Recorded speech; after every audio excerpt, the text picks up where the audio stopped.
नमस्कार बंधुरा केमन आছেন আপনারা সবাই आशा করছি সবাই অনেক ভালো আছেন। আমার চ্যানেলে আরো একটা নতুন পর্বে আপনাদের সকলকে অনেক স্বাগত। আজকে আমি দারুণ একটা পিঠার রেসিপি শেয়ার করব। তো বন্ধুরা আজকে তৈরি করে দেখাবো আনারসের ভাপা পিঠা। তো এরকম সুন্দর করে যদি বাড়িতে পিঠাগুলো তৈরি করেন তাহলে কিন্তু বাড়ির সকলে ভীষণ পছন্দ করবে, বিশেষ করে ছোটরা।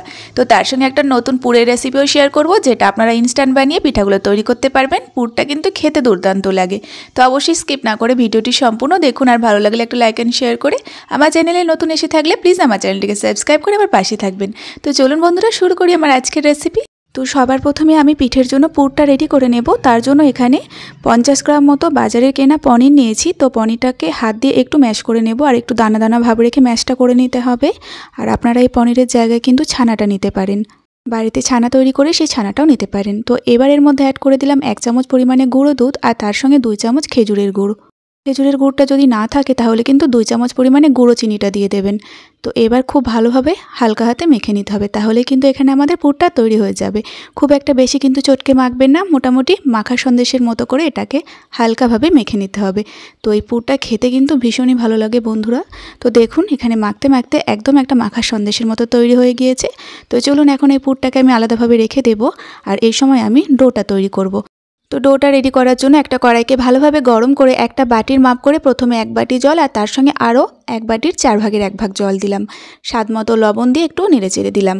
তো আনারস পিঠার মধ্যে একটা কালার আনার জন্য এখানে আমি 1/4 চামচ পরিমাণে ইয়েলো পাউডার ফুড কালারটা ইউজ করলাম। আপনারা এই ফুড কালারের জায়গায় গাজর দিয়ে কিন্তু রেসিপিটা করে নিতে পারেন, তাতেও কিন্তু কালারটা ভালো আসবে। তো ফুড কালারটা ভালোভাবে মিশিয়ে দেওয়ার পরে জলটা যখন ফুটে উঠবে তখন এর মধ্যে আতপ চালের গুঁড়ো দিয়ে দিতে হবে। সেই একই বাটির মাপ করে 1 বাটি পরিমাণে আতপ চালের গুঁড়ো দিলাম। চালের গুঁড়ো এবং জলের পরিমাণটা একদম ঠিকঠাক দেবেন, তাহলে কিন্তু ডোটা ভালোভাবে তৈরি হবে। খুব একটা নরম কিন্তু ডো তৈরি হবে না। তো দেখুন এবার খুব ভালোভাবে মিশিয়ে নিতে হবে। ফ্লেমটা লোতে থাকবে যতক্ষণ না পর্যন্ত এই ময়দাটা মিশে গিয়ে একটা সুন্দর কালার আসে, ততক্ষণ পর্যন্ত ফ্লেমটা লোতে রেখে ভালোভাবে মিশিয়ে নিতে হবে। তো দেখুন খুব ভালোভাবে মেশানো হয়ে গিয়েছে। এবার আমি ফ্লেমটা এই সময় অফ করে দেব, আর ফ্লেমটা অফ করে এভাবেই আমি চাপা দিয়ে রেখে দেব 5 মিনিট মতো। এই 5 মিনিটে কিন্তু ময়দার ডোটা অনেকটা সফট হয়ে যাবে, আর ময়দাটা মাখতে অনেকটা সুবিধা হবে। তো চলুন 5 মিনিট এভাবেই এখন আমি রেখে দিচ্ছি। তো 5 মিনিট রেখে দেওয়ার পরে এখন চাপাটা খুলে নিলাম। দেখবেন খুব সহজে কিন্তু খুব সুন্দরভাবে একটা ডোয়ের মতো তৈরি হয়ে আসবে দেখুন, আর একদম সফট লাগবে। তো চলুন এখন একটা বড় বাটির মধ্যে নামিয়ে নিচ্ছি, আর নামানোর পরে কিন্তু গরম অবস্থাতে মেখে নেব। তো এই ময়দার ডোটা একদমই নরম করবেন না, আবার খুব একটা শক্তও হবে না। খুব একটা নরম হয়ে গেলে কিন্তু পিঠাগুলো তৈরি করা যাবে না, আবার খেতেও ভালো লাগবে না। মোটামুটি একটা সফটনেস রেখেই কিন্তু এই পিঠার ডোটা তৈরি করে নিতে হবে। তো দেখুন খুব ভালোভাবে মেখে নিয়েছি, একদমই একটা স্মুথ ডো তৈরি হবে, কোনো রকম ফাটল থাকবে না। তো এইভাবে মেখে নিলে কি হবে, পিঠাগুলো দেখতে ভালো লাগবে, আর ভালোভাবে মাখার কারণে পিঠাগুলোর স্বাদটা বেশি ভালো লাগবে। তো এই ডোটা আপাতত আমি সরিয়ে রাখলাম। এরপরে আরও একটা ডো আমি তৈরি করে নেব, সেটা হবে সবুজ কালারের। আচ্ছা এখানে আমি পালং শাকের পাতা থেকে রস বার করে নিয়েছি, আর ছেঁকে নিয়েছি রসটা, আর কিছুটা পরিমাণে আতপ চালের গুঁড়ি নিয়েছি। তো আতপ চালের এই গুঁড়োর মধ্যে আমি অল্প অল্প রস দিয়ে মেখে নিচ্ছি।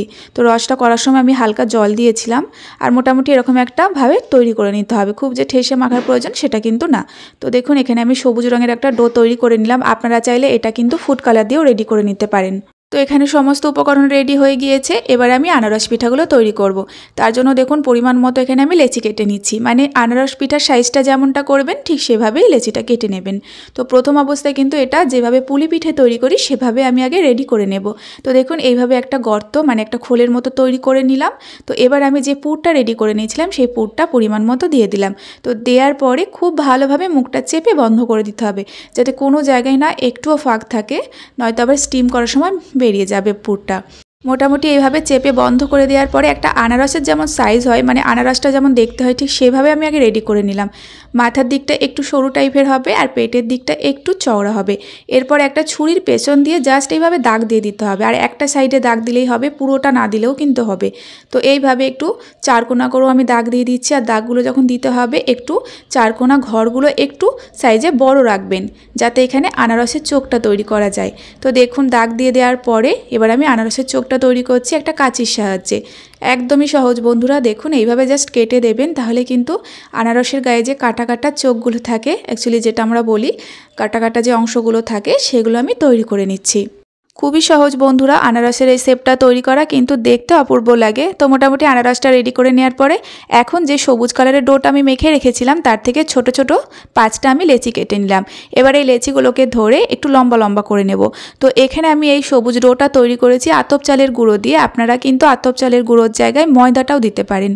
তো লম্বা লম্বা করে নেওয়ার পর জাস্ট আঙুল দিয়ে এইভাবে একটু পাতার মতো করে চেপে চেপে দিতে হবে, আর একটার ওপর আর একটা চাপিয়ে এইভাবে চেপে দিতে হবে। তাহলে আনারসের ওপরে পাতাটা তৈরি হয়ে যাবে। তো আপনারা একটু দেখলেই কিন্তু বুঝে নিতে পারবেন, একদমই সহজ বন্ধুরা। তো এইভাবে চেপে দেওয়ার পরে জাস্ট হালকা করে একটু পাতাগুলো চওড়া করে দিতে হবে আঙুল দিয়ে। এরপরে নিচের দিকটা ধরে এইভাবে একটু ঘুরিয়ে নিলেই কিন্তু আনারসের ওপরের পাতাটা তৈরি হয়ে যাবে। তো দেখুন এখানে রেডি হয়ে গেল। এবার আনারসের ওপরের সাইডে একটু আঙুল দিয়ে গর্ত করে নেব, আর এর মধ্যে একটু হালকা জল লাগিয়ে নেব। এরপরে ওই পাতাটা ধরে বসিয়ে দিতে হবে। তো বসিয়ে দেওয়ার পরে জাস্ট পাতাগুলো একটু ছড়িয়ে দেবেন, তাহলে কিন্তু এখানে একটা দারুণ সুন্দরভাবে আনারস পিঠা তৈরি হয়ে যাবে। দেখুন একদমই আনারসের মতো দেখতে লাগছে। তো চলুন সমস্ত পিঠাগুলো আমি একইভাবে রেডি করে নিয়েছি। এবার কিন্তু এই পিঠাগুলোকে আমাদের ভাপিয়ে নিতে হবে। তো পিঠাগুলো ভাপানোর জন্য আমি একটা ছিদ্র ডেকচি নিয়েছি। এখন একটা একটা করে আনারস পিঠেগুলো আমি সাজিয়ে দেব, আর একটু ছাড়া ছাড়া দিতে হবে কারণ পিঠেগুলো অনেকটাই ফুলে উঠবে। তো দেখুন ডেকচির মধ্যে সাজিয়ে নিয়েছি। এবার আমি কড়াইয়ের মধ্যে জল গরমে বসিয়ে দিয়েছিলাম, জলের মধ্যে ভাপ উঠতেও শুরু করেছে। তো চাপা দিয়ে গ্যাসের ফ্লেমটা লো টু মিডিয়ামে রেখে মোটামুটি 10 মিনিট আমি ভাপিয়ে নেব। 10 মিনিট ভাপিয়ে নিলে কিন্তু পিঠেগুলো একদমই রেডি হয়ে যাবে।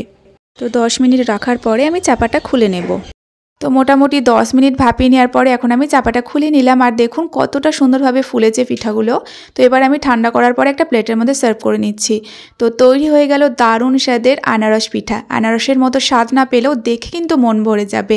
তো এইভাবে আপনারা বাড়িতে পিঠাটা তৈরি করুন, বাড়ির সকলে দেখে ভীষণ খুশি হবে আর তার সঙ্গে মজা করে খেয়ে ফেলবে। আর আজকের পুরো রেসিপিটা কিন্তু অবশ্যই ট্রাই করবেন। আর আজকের রেসিপিটা কেমন লেগেছে একটা লাইক অ্যান্ড কমেন্ট করে জানাবেন। তার সঙ্গে আমার চ্যানেলে আপনি নতুন এসে থাকলে প্লিজ আমার চ্যানেলটিকে সাবস্ক্রাইব করে আমার পাশে থাকবেন। আবারও ফিরে আসবে এরকম ভালো ভালো রেসিপি পর্ব নিয়ে। ততক্ষণে আপনারা সকলে ভালো থাকবেন এবং সাবধানে থাকবেন।